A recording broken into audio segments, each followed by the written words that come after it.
ఏంటి బంగారం ధర పెరుగుతోందా? అయితే నా మునిమనోడు పుట్టేటప్పటికి ఇంకా పెరుగుతుందన్నమాట. ఇవాళే వెళ్ళి పుట్టబోయే నా మునిమనోడికి మొలతాడు దగ్గర నుంచి మెడతాడు దాకా ఒంటినిండా బంగారం ఏం చేసేస్తా. ఆ చేత్తోనే నా వేలికో ఉంగరం. అవును, ఈ ముసతనంలో అది ఒకటే తక్కువ. అయ్యో ఏమిటి సీత, బామ్మ చేత ఈ పనులు చేస్తున్నాం? ఇలాంటి పనులు చేయడానికే కదా డబ్బి ఛాయని పెట్టుకుంది మనం. అయినా అనసూయ ఏం చేస్తుంది? అనసూయ అనసూయ అనసూయ రారా మనోడా రా. అనసూయని పిలుస్తున్నావా అందగాడా? అది మామూలు అనసూయ కాదురా, సతీ అనసూయ. దొంగ బడవ ఆడపిల్లని అద్దెకి తెచ్చి మగపిల్లోడని అబద్ధాలు చెప్పి పైగా బజార్ దాన్ని తీసుకొచ్చి కొంపలో పెట్టి భాగవతం ఆడతావా? భాగవతం. ఈ విషయాలన్నీ నీకెలా తెలిసే బామ్మ? తెలుసురా, సీత చెప్పిండ్లా.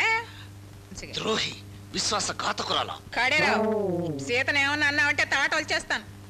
అయితే అన్ని విషయాలు నీకు తెలిసిపోయా బామ్మ? ఏ సగం తెలిస్తే ఇంకా నాటకం ఆడదాం అనుకున్నావా?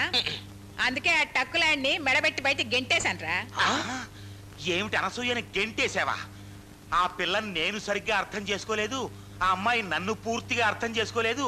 అప్పుడే తొందరపడ్డావా రాజ్యం?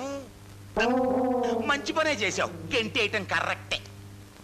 ఒరే మనవడా, నువ్వు చేసిన పనికి నిజంగా నీ తాట వచ్చేసేదాన్ని, కానీ నా చిట్టి తల్లి ముఖం చూసి వదిలేశాను. ఒరే నీ పెళ్ళాం కడుపుతోందిరా, కడుపుతోంది.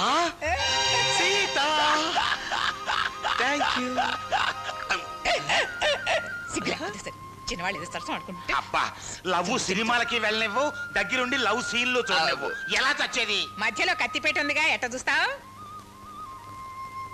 ఒరే కృష్ణయ్య, డబ్బు లెక్క పెట్టి మీ తాతయ్య దగ్గర తీసుకో.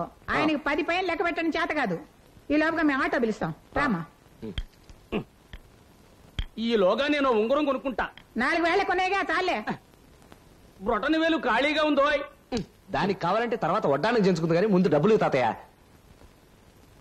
ఇదిగో ఆటో ఖాళీయేనా బాబు? ఖాళీ ఎక్కండి. ఎక్కమ్మా.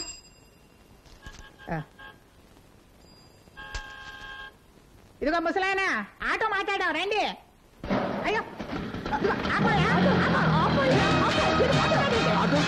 Auto auto auto